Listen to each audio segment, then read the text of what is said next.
जय श्री राधे। प्रिय साधकों, जो लोग शास्त्रों तथा गुरु एवं आप्तजनों के वचनों में श्रद्धापूर्वक पूर्ण विश्वास करते हैं उनको भगवान की प्राप्ति बड़ी सुगम है। भगवती गीता देवी कहती हैं कि वह भगवत तत्व उत्पत्तिशील अतएव समस्त कल्पित भूतों में बाहर और भीतर व्याप्त है। वह चर भी है और अचर भी।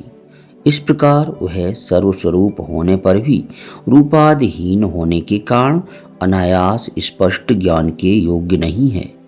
वह दूर भी है, अर्थात जो लोग आत्मज्ञान के साधन से शून्य हैं उनके लिए हजार करोड़ वर्ष में भी लक्ष कोटि योजन व्यवहित की तरह अत्यंत दूर है। ज्ञान साधन संपन्नों के लिए आत्मस्वरूप होने के कारण अत्यंत पास है, मानो जैसे उसे सदा प्राप्त हो। वहिरन्तश्च भूतानां चरम चरमेव च सूक्ष्मत्वा तद विज्ञेयं दूरस्थं चान्तिके च तत्। अतः ब्रह्म तत्व अत्यंत पास होने के कारण अत्यंत सुगम है। शास्त्रों में एक सबरोपाख्यान आता है। कहते हैं कि एक राजा के यहाँ अभुक्त मूल में राजपुत्र का जन्म हुआ। ज्योतिषियों की सम्मति के अनुसार वह जंगल में छोड़ दिया गया। चतुर्मंत्री छिपे रूप में उसकी देखभाल करता रहा। वहां से उसे एक सवर उठा ले गया। संतानहीन होने से सवर ने उसका भली भांति भरण पोषण किया। संयोगवश थोड़े ही दिनों में राजा का स्वर्गवास हो गया। कोई राज करने योग्य उत्तराधिकारी नहीं था। मंत्रियों ने विचार किया कि राज्य का सम्यक संचालन वही कर सकता है जो राजवीर से उत्पन्न हुआ हो। इस निश्चय के अनुसार मंत्री स्वयं कुछ सैनिकों के साथ एक दिव्य रथ लेकर सवर के गृह में रहने वाले राजपुत्र को लेने गया। सेना के साथ राजमंत्री को आया हुआ सुन वह अपने को सवर पुत्र मानने वाला राजपुत्र घर के भीतर छिप गया। बड़े प्रयत्न के बाद जब निकला तो हाथ जोड़कर मंत्री से प्रार्थना करने लगा कि महाराज, मैंने ऐसा कौन सा अपराध किया है जिससे आप मुझे गिरफ्तार करना चाहते हैं। मंत्री ने उत्तर दिया, आपका कोई अपराध नहीं है, किंतु आप भूले हैं जो अपने को सवर पुत्र समझते हैं। आप राजपुत्र हैं और आपको राजा बनाने के लिए मैं लेने आया हूँ। आप राजा हैं, हम लोग आपके पोष्य हैं, फिर आप हमसे डरते क्यों हैं? हम लोगों को आज्ञा कीजिए। फिर क्या था, वह अपने को राजपुत्र समझ गया और जिनसे डरता था उन्हीं पर शासन करने लगा। ठीक इसी प्रकार जीवात्मा वस्तुतः है भगवद रूप, किंतु अनादि अविद्या के कारण अपने को मरण धर्म आदि व्याधि शोक मोह युक्त समझकर अनंत काल से दुख जाल का अनुभव कर रहा है। जहाँ साधन चतुष्टय संपन्न हुआ और गुरु ने तत्वमसि आदि महावाक्यों का उपदेश किया कि वह समस्त सांसारिक दुख बंधनों से छूटकर भगवद रूप हो जाएगा। अतः प्रथम साधन चतुष्टय संपन्न होने का प्रयत्न करना चाहिए। उसमें भी वैराग्य की बड़ी आवश्यकता है। आजकल वैराग्य का वास्तविक अर्थ भी लोग नहीं समझते।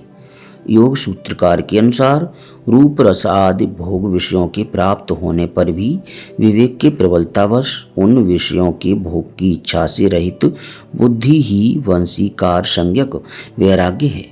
परमार्थ के पथिक को इस वैराग्य की बहुत आवश्यकता है। यह निश्चय है कि जब तक मानस में तनिक भी विषय की वासना है तब तक सभी साधन अकिंचतकर हैं। श्री सुखदेव जी ने रंभा से कहा था कि यह मानव जीवन स्त्री संभोग रूप विषय सेवन के लिए नहीं है, वह तो सभी योनियों में प्राप्त होता है। मानव योनि तो मोक्ष का द्वार है। यह है वैराग्य। मोक्ष के लिए बलवान होना भी अत्यंत आवश्यक है, क्योंकि शास्त्र कहते हैं कि नायमात्मा बलहीनेन लक्ष्य है। यह आत्मा बलहीनों को नहीं प्राप्त होती है। योग सूत्रकार ने मोक्ष चाहने वाले के लिए आत्मविद्या ही बल बताया है। आत्मविद्या अशेष विषय दृष्टि तिरस्करणम बलम। आत्मविद्या के द्वारा समस्त विषय विषयक दृष्टि का तिरस्कार करना ही बल है।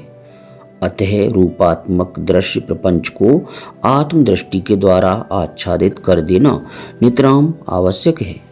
जिनके हृदय में सांसारिक विषय वासना का लेश भी विद्यमान है तथा आत्मविद्या के द्वारा जिन्होंने समस्त प्रपंच को आत्ममय देखने का अभ्यास नहीं किया, उनका हृदय दुर्बल है। वे इस मार्ग में आने का भी साहस नहीं कर सकते। इस मार्ग में आने का काम तो बड़े शूरवीरों का है। यही भगवान ने अर्जुन से कहा था, क्लेब्यम मां स्म गमः पार्थ नैतत्त्वयोपपद्यते क्षुद्रम हृदय दौर्बल्यम त्यक्तोत्तिष्ठ परंतप। हे अर्जुन, तू क्लीब भाव को प्राप्त मत हो, तुझे यह बात शोभा नहीं देती। हे परंतप, हृदय की इस तुच्छ दुर्बलता को छोड़कर खड़ा हो जा। इसके अनुसार प्रमाद, आलस्य और आराम आदि जो हृदय की दुर्बलताएं हैं उनको छोड़ना पड़ेगा और अपने अपने वर्णाश्रम कर्मों के अनुष्ठान रूपी तप को बढ़ाना होगा, क्योंकि बलवान को ही बलवान की प्राप्ति होती है। शास्त्रों में भगवान को ही सर्वोत्तम बलवान बताया गया है। एवं नैवास्ति संसारे यच्च सर्वोत्तम बलम विहा एकम जगन्नाथम परमात्मानम द्वयम। संसार में अद्वैत तत्व भगवान जगन्नाथ को छोड़ अन्य कोई सर्वोत्तम बल नहीं है। उस बल को प्राप्त करने के लिए बलवान होना ही पड़ेगा। इसमें प्रमाद नहीं करना होगा। प्रमादी से भगवान बहुत दूर रहते हैं। भगवान ही क्यों, प्रमादी कभी भी अपनी अभिलषित सांसारिक वस्तु भी प्राप्त नहीं कर सकता। विष्णु पुराण में एक कथा आती है। कंड ऋषि इंद्रपद चाहते थे। दुष्कर से दुष्कर भी कार्य तप के द्वारा सिद्ध होता है। महाभारत काल ने लिखा है, इह मानः समारंभान यदि नासादये धनम उग्रम तपः समातिष्ठेन हयनुक्तम प्ररोहति। बड़े से बड़े प्रयत्न को करता हुआ भी यदि मानव धनादि अभिलषित वस्तुओं को नहीं प्राप्त कर पाता तो उसे चाहिए कि घोर से घोर तप करे, क्योंकि बिना बोए बीज जमता नहीं, अर्थात बिना तप के कुछ प्राप्त नहीं होता। अतः महर्षि कंड ने इंद्र पद की प्राप्ति के लिए घोर तप करना प्रारंभ किया। उनके उग्र तप को देखकर इंद्र भी भयभीत हो गए थे कि सचमुच यह हमारा पद न छीन ले। यह सोचकर उन्होंने महर्षि के तप को नष्ट करने के लिए एक अप्सरा भेज दी।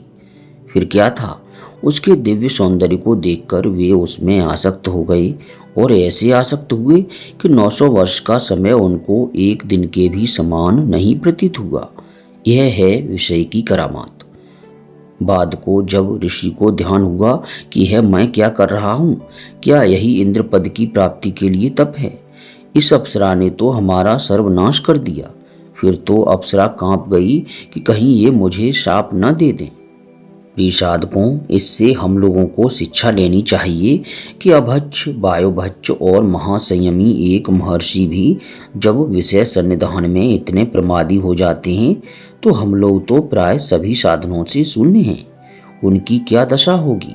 अतः प्रमाद छोड़कर सर्वदा सावधान रहना चाहिए। यह सबको विदित है कि साधक को जितना डर बाहर के शत्रुओं से नहीं, उससे कई गुना भीतर के शत्रुओं का होता है।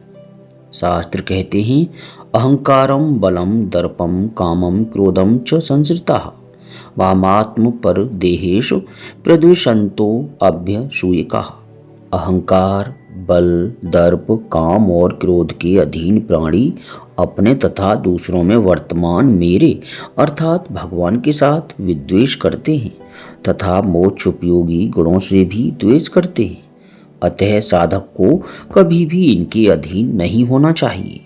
काम और राग से विवर्जित प्राणी में जो बल है वह भगवान का ही बल है। बलम बलवताम चाहम काम राग विवर्जितम। भक्त भगवान से भक्ति चाहता है, मुक्ति नहीं, किंतु भक्ति के मिलने के बाद मुक्ति हठात लेनी पड़ती है। केवल भक्त होने की आवश्यकता है। साधक के भक्त होते ही भक्ति महारानी की असीम कृपा से भक्त को जहाँ देहात्म भावना दूर हुई कि मुक्ति महारानी चरणों में लौटने लगी, क्योंकि अंत में आत्मा ही तो परमात्मा है, वह अपने सबसे अंतरंग है। अतः अंतरंग की प्राप्ति अत्यंत सुगम ही है। अब प्रेम पूर्वक गदगद वाणी से बोलिए, राधे कृष्ण कृष्ण कृष्ण राधे राधे, राधे श्याम श्याम श्याम राधे राधे।